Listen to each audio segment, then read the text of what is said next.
It was supposed to be the fairy tale ending every girl dreams of: white dress, vows under a canopy of blooming cherry blossoms in Central Park, the New York skyline twinkling like a promise of forever.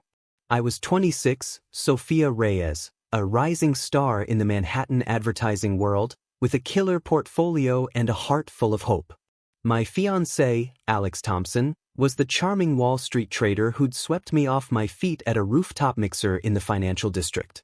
We'd planned every detail: the string quartet playing our song, Can't Help Falling in Love, the bespoke cake from a celebrity baker in Chelsea.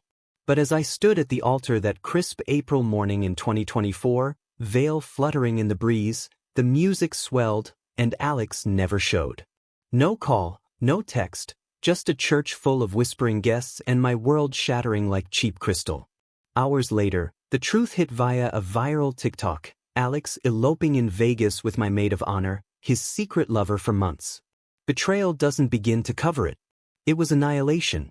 But from the ashes of that humiliation rose a phoenix of vengeance so calculated, so deliciously destructive, that I didn't just crash his new wedding.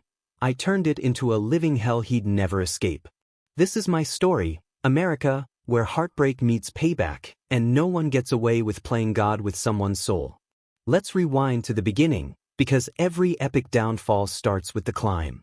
I grew up in a modest suburb of Chicago, the daughter of immigrant parents from Mexico who worked double shifts at a factory to give me the American dream. I was the straight kid, the one who won scholarships to NYU, trading Windy City winters for the hustle of the Big Apple. Advertising became my passion, crafting campaigns that sold illusions of happiness to the masses. That's where I met Alex, at a networking event in a glossy midtown skyscraper. He was all sharp suits and smoother lines, quoting Hemingway while ordering craft cocktails. "Sophia, you're the spark this city needs," he'd say, his blue eyes locking onto mine. We dated whirlwind style: weekend getaways to the Hamptons, surprise picnics in Bryant Park, proposals under the Brooklyn Bridge with a diamond that could fund a small startup. Our engagement was Instagram perfection. I posted under at Sophia Spark Adventures, ring selfies, dress fittings at Kleinfeld's, bridal showers with influencers sipping mimosas. Alex played the doting groom, but subtle signs nagged at me. Late nights at work, hushed phone calls, a lipstick stain on his collar dismissed as from a client lunch. My maid of honor, Brittany, was my college roommate from NYU, blonde, bubbly, the kind of girl who turned heads without trying. She'd been my rock, helping plan the wedding, but looking back, her enthusiasm was laced with something sinister. "Alex is so lucky," she'd gush, her hand lingering too long on his arm during fittings. The wedding day dawned like a rom-com scene. My gown was a Vera Wang masterpiece, lace cascading like a waterfall. Guests flew in from across the country: my abuelita from Chicago, Alex's family from Boston. The church in Greenwich Village was packed, sunlight streaming through stained glass. I walked down the aisle on my dad's arm, heart racing. The priest smiled expectantly. Minutes ticked by. Whispers turned to murmurs. My phone buzzed in the bridal suite, a friend sending a link: Alex and Brittany at a chapel in Las Vegas, Elvis officiant in the background, caption: "What happens in Vegas starts our forever. Ring #TrueLove." The video showed them laughing, rings exchanged, my stolen honeymoon fund paying for it all. He'd cleaned out our joint account, leaving me with vendor bills and a broken heart. The fallout was nuclear. I collapsed in the pews, mascara-streaked sobs echoing. Guests awkwardly filed out, offering pity hugs. Social media exploded, #runaway groom trending, my face memed as the jilted bride. Brittany's posts rubbed salt. Sometimes love finds you when you least expect it. I holed up in my Soho apartment, blinds drawn, surviving on delivery pizza and Netflix binges. Friends rallied, but the rage simmered. I'd given him everything, supported his career, overlooked his flaws. Therapy sessions helped, but one night, scrolling through old photos, I snapped. No more victim. Time for villain era. I'd make his happily ever after a horror story. Phase 1. Intelligence gathering.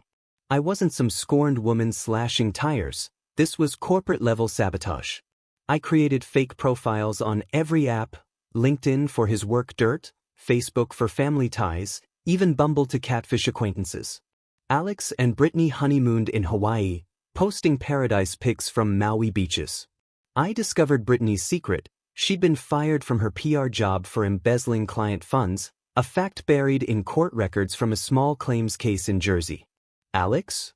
His trading success was a house of cards, insider tips from shady brokers, flirting with SEC violations. I hired a PI from a Yelp-recommended agency in Queens, who tailed them back to their new Upper East Side condo, funded by my drained savings. Photos showed arguments, Brittany's growing belly, pregnant, with my ex's kid. The timeline? She'd conceived while I was picking out our wedding invitations. As I plotted, I rebuilt. I channeled the pain into my career, landing a promotion at my ad firm with a campaign for a women's empowerment brand. My Instagram shifted to @SophiaSurvivorStories, sharing raw tales of resilience. Followers skyrocketed to 200K, brands like Nike and Lululemon sponsoring posts. I dated casually, but my focus was laser-sharp on D-Day, their real wedding, planned for December 2025 in a lavish venue in the Hamptons. Invites leaked via mutual friends, black tie, ocean views, celebrity DJ. Brittany wanted the spectacle I'd been denied. Game on. The suspense mounted like a Hitchcock film. I befriended a caterer through a fake vendor inquiry, slipping her a tip to plant listening devices in floral arrangements. Nothing illegal, just market research, mics from Amazon. Overheard convos revealed cracks. Alex regretting the elopement, Brittany's jealousy over my rising fame. I amassed a dossier, bank statements showing fraud, emails proving affairs with others, even a paternity test hinting the baby might not be his. Spoiler, it wasn't, per a hacked 23andMe account, ethically sourced intel of course. I waited, biding time like a chess master. Christmas Eve 2025, the wedding eve, I struck preliminarily. Anonymous tips to the venue about health code violations, fabricated, but enough for a last-minute inspection delaying setup. Brittany freaked on socials, posting stress selfies. Then, the main event, their wedding day, December 25th, under a tent on Montauk Cliffs, snow flurries adding drama.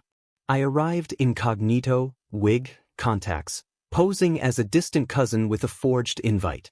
The ceremony began, Brittany in a knockoff gown, Alex fidgeting at the altar. Vows exchanged, rings on fingers. As the officiant pronounced them man and wife, I activated Plan Omega. From my seat, I triggered a drone-eyed borrowed from a tech-savvy friend in Brooklyn, small, silent, hovering overhead. It dropped flyers like confetti, printed evidence packets. Guests grabbed them, reading aloud, Alex's SEC fraud exposed. Brittany's embezzlement history. Paternity results, not his baby. Chaos reigned.